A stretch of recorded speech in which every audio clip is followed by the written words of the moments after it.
Kembali di Sapa Indonesia akhir pekan, saudara.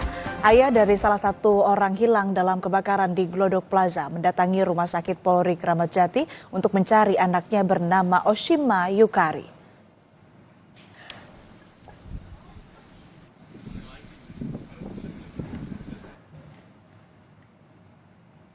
Ayah Oshima, Edi Sunarsono, mengatakan putrinya hendak menghadiri pesta perayaan ulang tahun seorang temannya sesama pramugari sebelum terjadinya kebakaran di Glodok Plaza.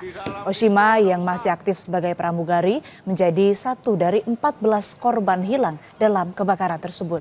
Orang tua Oshima mendatangi RS Polri untuk menyerahkan data pembanding antemortem kepada tim DVI untuk keperluan identifikasi jenazah.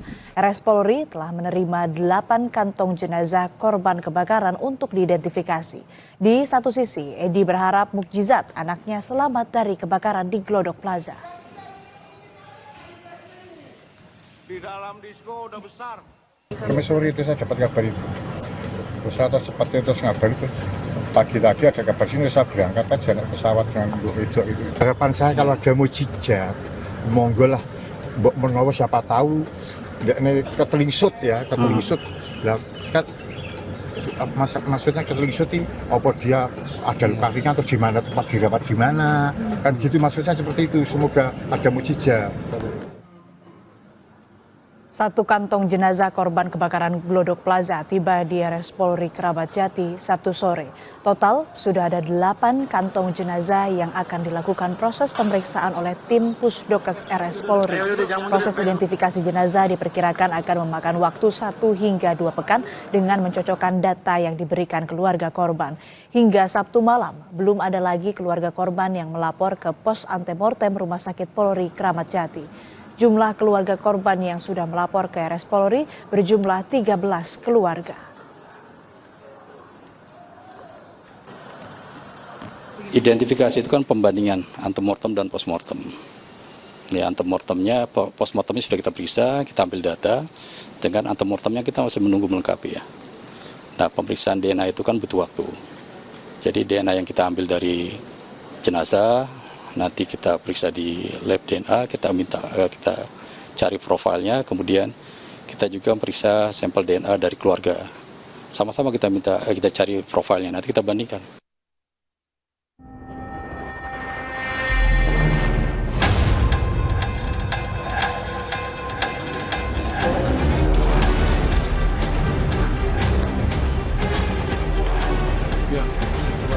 Pencarian korban kebakaran Glodok Plaza masih terus dilakukan.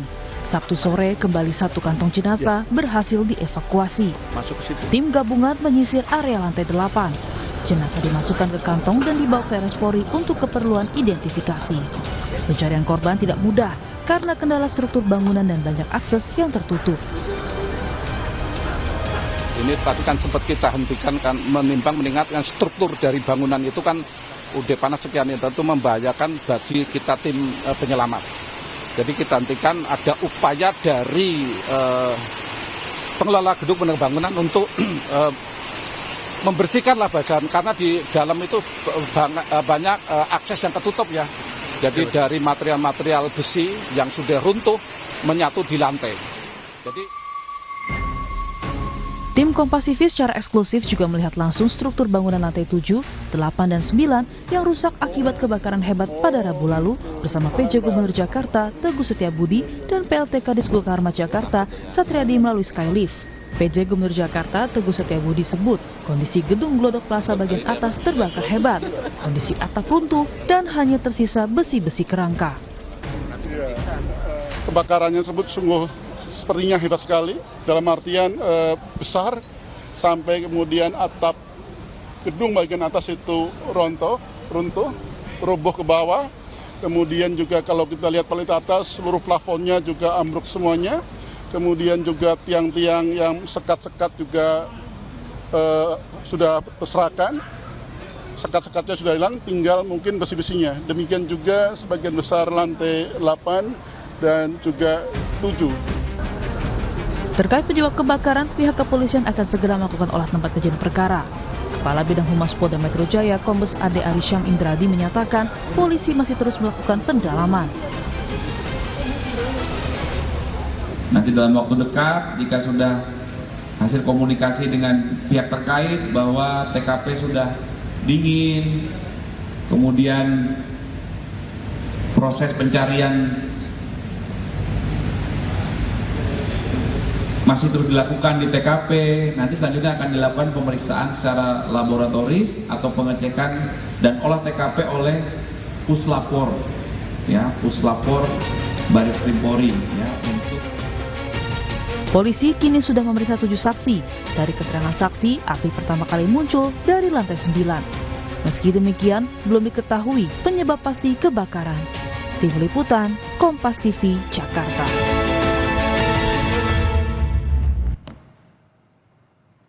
Dan informasi terkini terkait olah TKP pasca kebakaran Glodok Plaza kita tanyakan pada jurnalis Kompas TV Edwin Chan di Glodok, Jakarta. Edwin, apakah hari ini polisi akan kembali melakukan olah TKP dan apa temuan polisi yang terbaru? Selamat pagi Asri dan juga saudara, kalau kita bertanya terkait dengan proses olah TKP yang akan dilakukan oleh kepolisian, sampai sekarang kami masih menantikan informasi sekaligus memang keterangan resmi yang diberikan oleh Polda. Memang dari Polda sendiri, Polda Metro Jaya menyatakan bahwa akan segera dilakukan. Namun pada realisasinya terkait dengan apa yang akan terjadi di saat olah TKP dan kapan akan berlangsungnya ini memang masih menunggu koordinasi dengan juga Dinas Penanggulangan Kebakaran dan juga Penyelamatan dari Jakarta.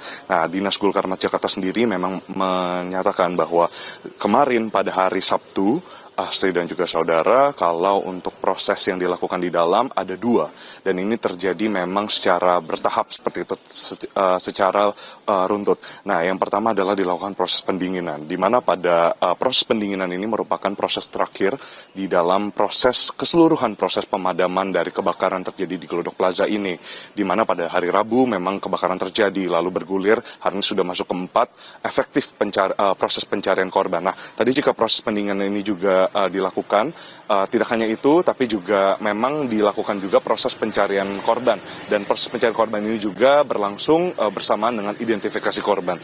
Nah, identifikasi korban ini memang terus dilakukan dengan berbagai cara, mulai dari memberikan keterangan dan meminta juga data-data antemortem yang bisa diberikan ke Rumah Sakit Polri Kramat Jati oleh para anggota keluarga korban maupun kerabat korban, mulai dari foto gigi dan lainnya.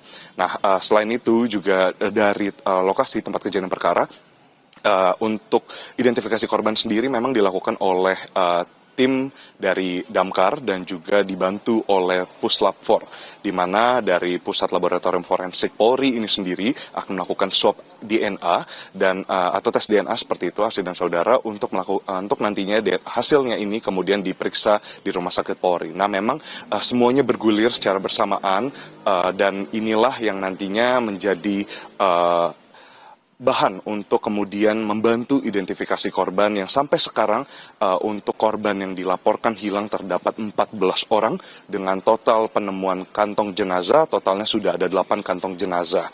Nah, kemarin memang terakhir pada sore hari kemarin ditemukan, dibawa maksud kami untuk kantong jenazah terakhir dari tempat kejadian ke Rumah Sakit Polri Kramat Jati. Nah, untuk jenazah terakhir ini juga memang ditemukan di lokasi yang sama dengan 7 jenazah lainnya. Nah, adanya di lantai 8. Kalau kita bertanya terkait dengan apa yang ada di keseluruhan dari proses pencarian jenazah, memang dari medan dari tempat kejadian kebakaran ini sendiri banyak sekali tantangannya, mulai dari puing-puing bangunan, lalu juga ada kerentanan terhadap adanya, karena kemarin masih proses pendinginan, mungkin tidak mungkin seperti itu dikatakan, kalau memang mungkin masih ada potensi hantaran suhu panas, dan ini yang dipastikan secara menyeluruh supaya nantinya olah TKP dapat berlangsung secara efektif. Jadi memang proses pemadaman ini dilakukan secara komprehensif sampai selesai, sampai tuntas. Asri. Baik, terima kasih laporan lengkap Anda Edwin Chan dari Jakarta.